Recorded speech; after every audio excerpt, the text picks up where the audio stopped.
Hi everyone, welcome to my channel. ఈరోజు మన recipe వచ్చేసి మటన్ కీమా కర్రీ అండి. చూసారా ఎంత బాగుందో. రైస్లో కొంచెం వేసుకున్నామంటే ఎంత బాగా కలుస్తుందో కర్రీ. ముందుగా మటన్ కీమా కర్రీ తయారు చేసుకోవడానికి కావాల్సిన పదార్థాలు: ఒక 1/2 kg మటన్ కీమా, దాల్చిన చెక్క, లవంగాలు, యాలుక్కాయలు, ఒక 4 లవంగాలు, కొంచెం దాల్చిన చెక్క, ఒక 2 యాలుక్కాయలు అలా తీసుకోండి. బిర్యానీ ఆకు ఒక 2-3 తీసుకోండి. కారం, పసుపు, గసగసాలు 1 స్పూన్ తీసుకోండి. ధనియాలు కూడా 1 స్పూన్ తీసుకోండి. ఇది గరం మసాలా, ఉప్పు, రాళ్ళు ఉప్పు తీసుకోండి, బాగుంటుంది. ఉల్లిపాయలు ఒక 2 ఉల్లిపాయలు ఇలా సన్నగా కట్ చేసుకోండి, లేదంటే మిక్సీ పట్టేసుకోండి, కొంచెం బరగ్గా పేస్ట్ చేసుకోండి. ఒక టమాటా, ఒక 3 పచ్చిమిర్చి, అల్లం వెల్లుల్లి పేస్ట్ ఒక 2 స్పూన్లు అలా తీసుకోవాలి.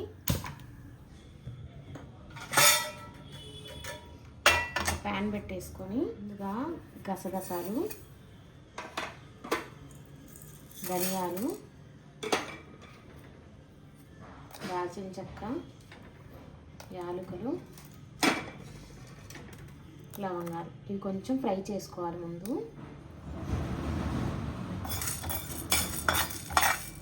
ఫ్రై చేసుకొని మెత్తగా పొడి చేసుకుందాం.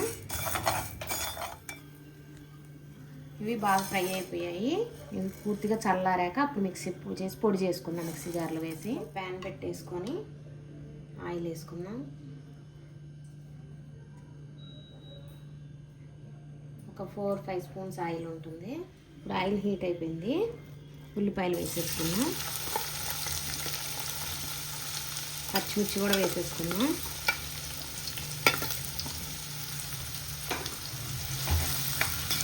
ఉల్లిపాయలు బాగా ఫ్రై అవ్వాలి.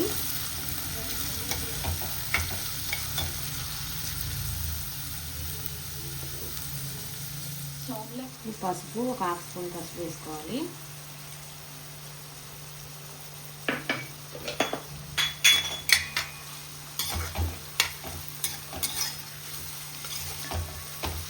ఉల్లిపాయలు మంచి కలర్ రావాలి, అప్పటి వరకు ఫ్రై చేసుకోవాలి. బిర్యానీ ఆకులు మనం ముందే వేయాలి, నేను మర్చిపోయాను, ఇప్పుడు వేస్తున్నాను. కాకపోతే ఉల్లిపాయలతో పాటు బాగా ఫ్రై అయిపోతాయి అవి కూడా. వాటి ఫ్లేవర్ కూడా బాగుంటుంది కర్రీలో. ఉల్లిపాయలు బాగా ఫ్రై అయిపోయాయి. ఇప్పుడు అల్లం వెల్లుల్లి పేస్టు 1 స్పూన్ వేసుకున్నాను, సరిపోతుంది. ఈ అల్లం వెల్లుల్లి పేస్ట్ కూడా పచ్చి వాసన పోయే వరకు బాగా ఫ్రై అవ్వాలి. అల్లం వెల్లుల్లి పేస్ట్ కూడా బాగా ఫ్రై అయిపోయింది. ఒక టమాటా ఇలా కట్ చేసి వేసుకోవాలి. ముందు ఈ టమాటా అంతా కూడా బాగా మగ్గిపోవాలి ఆయిల్లో.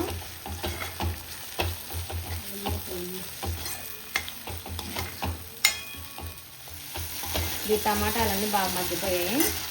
ఇప్పుడు ఒక 2 రెబ్బలు కరివేపాకు వేసుకున్నాం.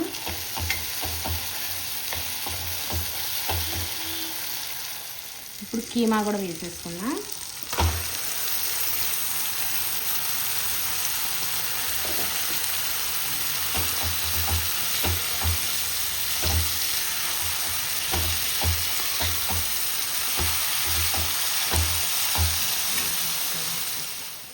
ఇప్పుడు కొంచెం ఉప్పు వేసుకుందాం. మీ టేస్ట్కి సరిపోని వేసుకోండి. మీరు రాళ్ళు ఉప్పు వేసుకుంటే అందులో నుంచి వాటర్ బాగా రిలీజ్ అవుతాయి.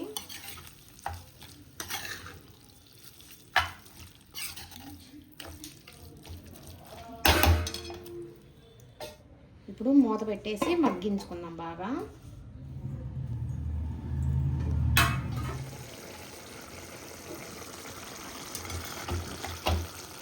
వాటర్ అంతా ఎక్కువ, ఎంత వాటర్ రిలీజ్ అయ్యాయో.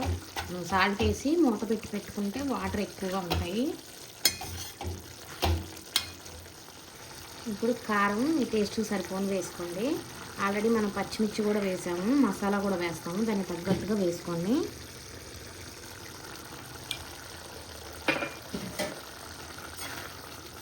కారం అంతా బాగా కలుపుకోవాలి, కూరకి పట్టేలాగా.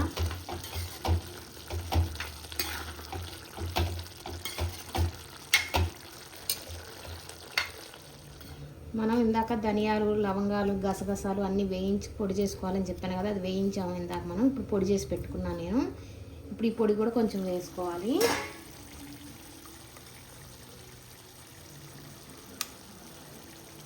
ఒక స్పూన్నర వేసుకున్నాను నేను.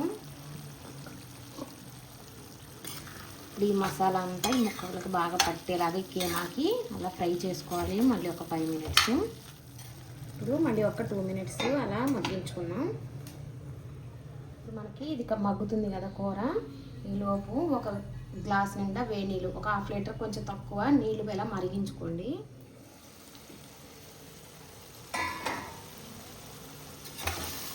మనం వేసిన మసాలా అంతా బాగా ఈ కీమాకు పట్టింది, బాగా ఫ్రై అయిపోయింది. ఆయిల్ కూడా మనకు పైకి వచ్చింది కదా.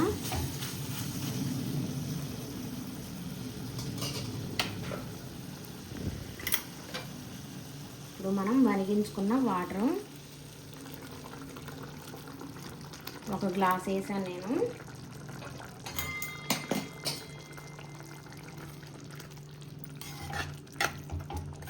ఇప్పుడు ఈ వాటర్ అంతా ఇంకిపోయే వరకు బాగా ఉడికించుకోవాలి కీమాని.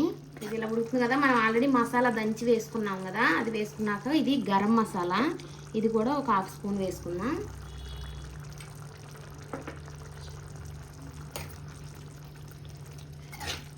ఇప్పుడు ఈ వాటర్ అంతా ఇంకిపోయి మనకి కీమా బాగా ఉడికేలా దాకా ఉడికించుకోవాలి.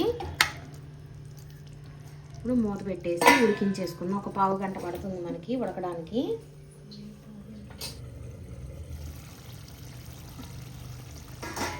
బాగా ఉడికిపోయింది. ఇప్పుడు కొత్తిమీర వేసేసుకుందాం.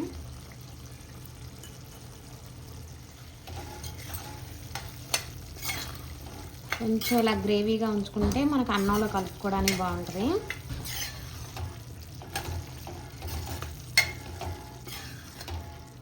ఇంకా చపాతీలోకి వాటిలో కావాలంటే ఇంకా కొంచెం ఫ్రై చేసుకోవచ్చు.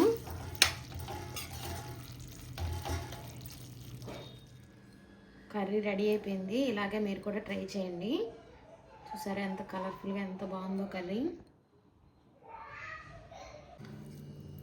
మీరు కూడా ఇలాగ కర్రీ ట్రై చేయండి. ఎలా వచ్చిందో నాకు కామెంట్ చేయండి. ప్లీజ్ మా ఛానల్ సబ్స్క్రైబ్ చేసుకోండి.